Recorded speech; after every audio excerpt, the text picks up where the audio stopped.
Deus tem planos para cumprir em nossas vidas. Essa é a mensagem de toda a Bíblia e é isso mesmo que estamos estudando aqui no Encontro com a Palavra, escrito pelo pastor Dick Woodward e narrado pelo pastor Edson Bruno. Fique atento a mais um programa que o Ministério Cooperativo Internacional leva a você. Com você agora, pastor Edson Bruno.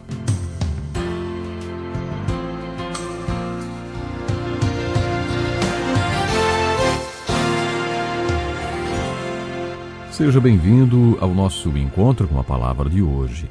É hora de retomarmos o estudo versículo por versículo do Evangelho de João. Pegue sua Bíblia e abra no capítulo 5.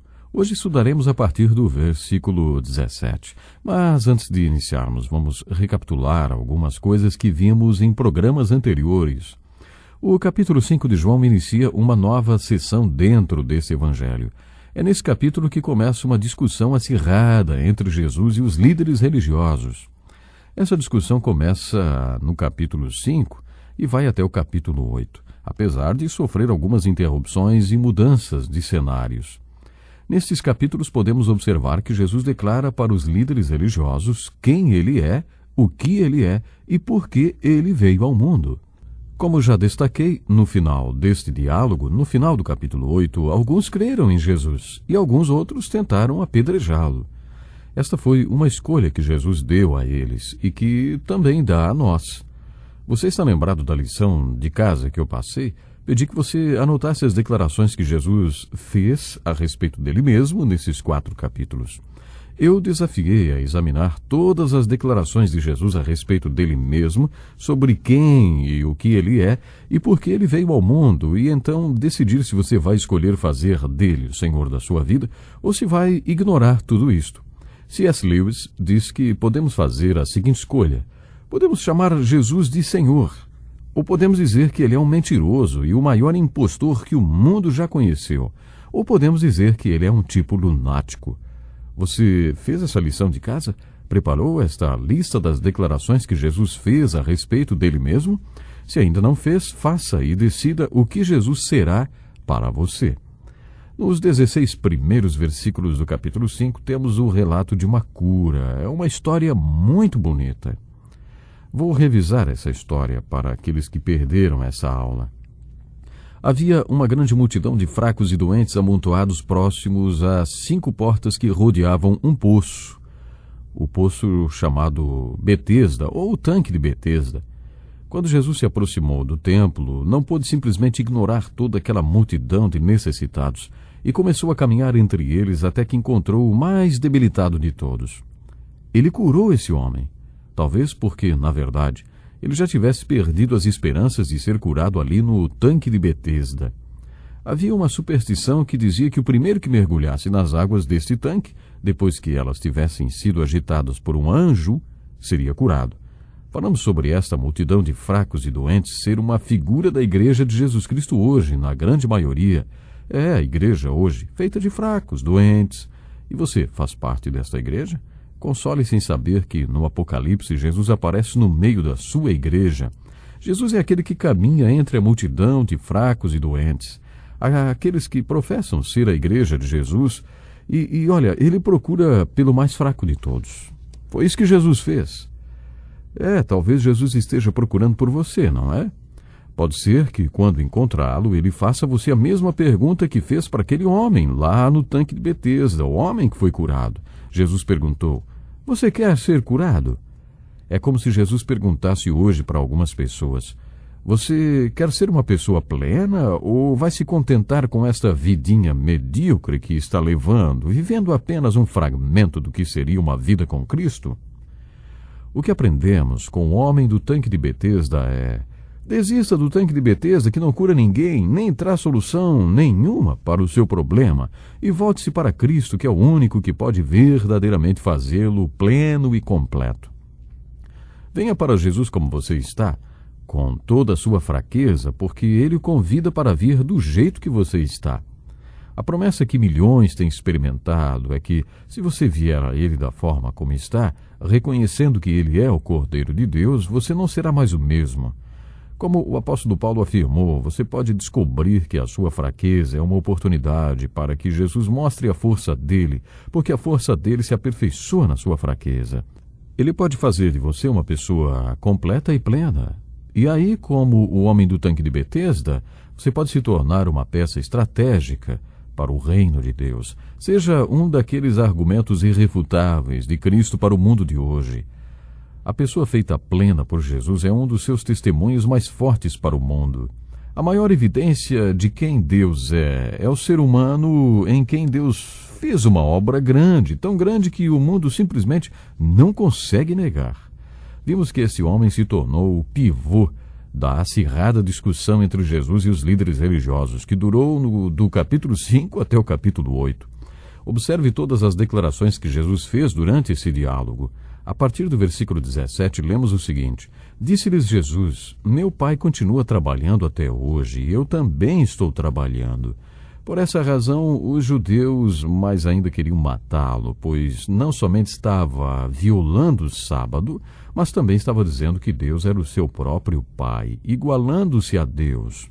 Observe um fato especial nestes 4 capítulos. Os líderes religiosos não tinham dúvidas sobre o que Jesus estava alegando ser. Jesus declarou explicitamente que era Deus. No princípio, era aquele que é a palavra. Ele estava com Deus e era Deus. João declarou no primeiro versículo deste evangelho. Em todo o evangelho de João, lemos declarações de Jesus afirmando que é Deus. Não há dúvidas de que os judeus engajados nessa discussão com Jesus sabiam exatamente quem e o que Jesus alegava ser e por que estava nesse mundo. O texto de João conta que, por essa razão, os judeus mais ainda queriam matá-lo, pois não somente estava violando o sábado, mas também estava dizendo que Deus era seu próprio Pai, igualando-se a Deus. Só que eles esqueceram de um detalhe na declaração que Jesus fez no versículo 17. Jesus realmente chamou Deus de seu Pai e fez mais do que se igualar a Deus. Jesus declarou: Meu Pai continua trabalhando até hoje e eu também estou trabalhando. Jesus se igualou a Deus? Bom, sim, mas não apenas porque chamou Deus de Pai, ou Deus de seu Pai.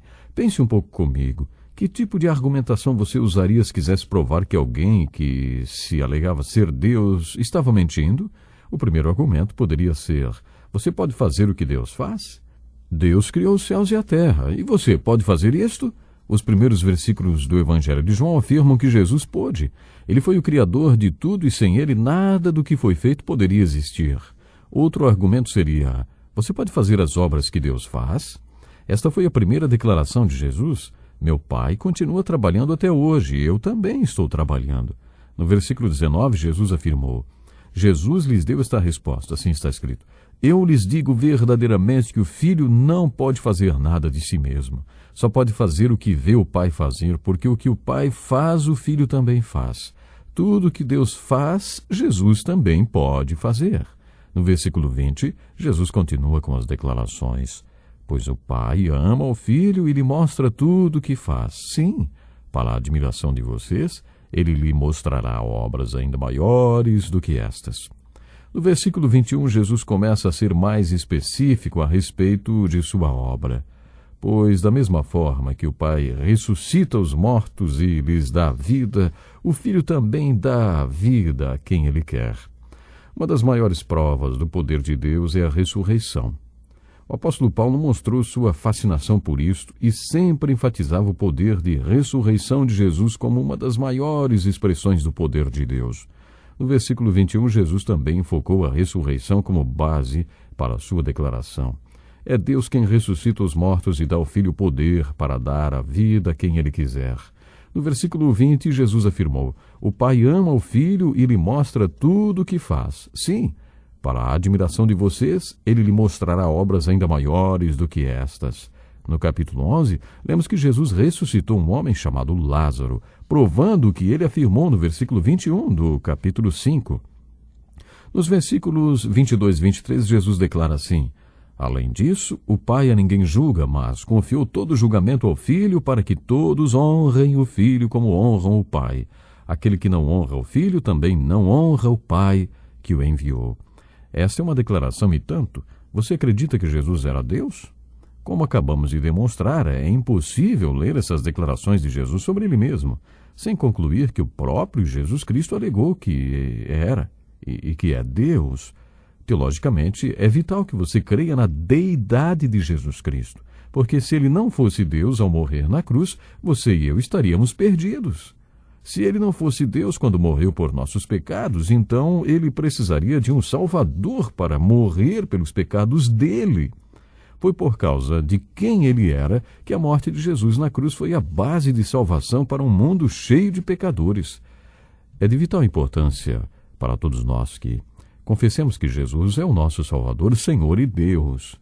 Foi por isso que o Espírito Santo inspirou o apóstolo João a dedicar 4 capítulos inteiros do Evangelho para anunciar a verdade que Jesus, nosso Salvador, era e continua a ser o nosso Deus. Jesus foi explícito ao afirmar que seu objetivo ao escrever este Evangelho foi que seus leitores pudessem crer e ter a vida eterna.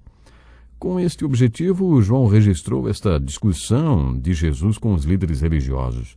Ele queria que você e eu fizéssemos a mesma confissão de fé registrada no capítulo 20, quando o apóstolo Tomé afirmou: Senhor meu e Deus meu. Como constataremos nos próximos programas, existem muitas outras verdades nos capítulos 5, 6 e 7 e 8 também deste Evangelho. Mas agora quero parar um pouco e desafiá-lo com esta pergunta. Preste atenção. Você acredita que nosso Salvador Jesus Cristo é Deus e deve ser nosso Senhor e Salvador?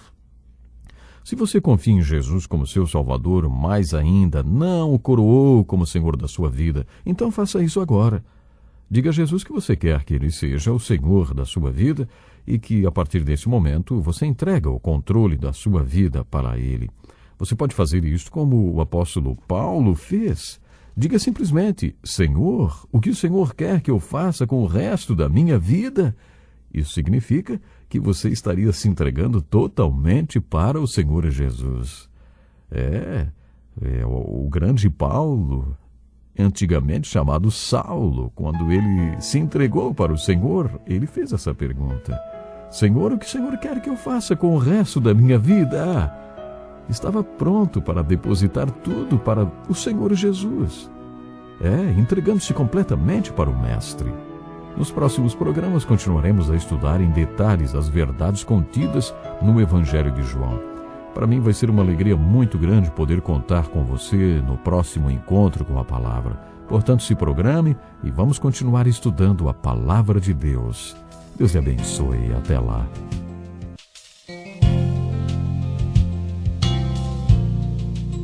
Que lição importantíssima.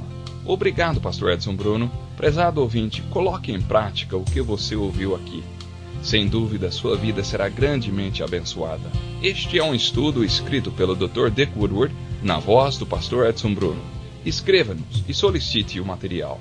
Nosso endereço é Encontro com a Palavra, Caixa Postal 2011, CEP 89201-970, Joinville, Santa Catarina. Até o nosso próximo encontro com a Palavra.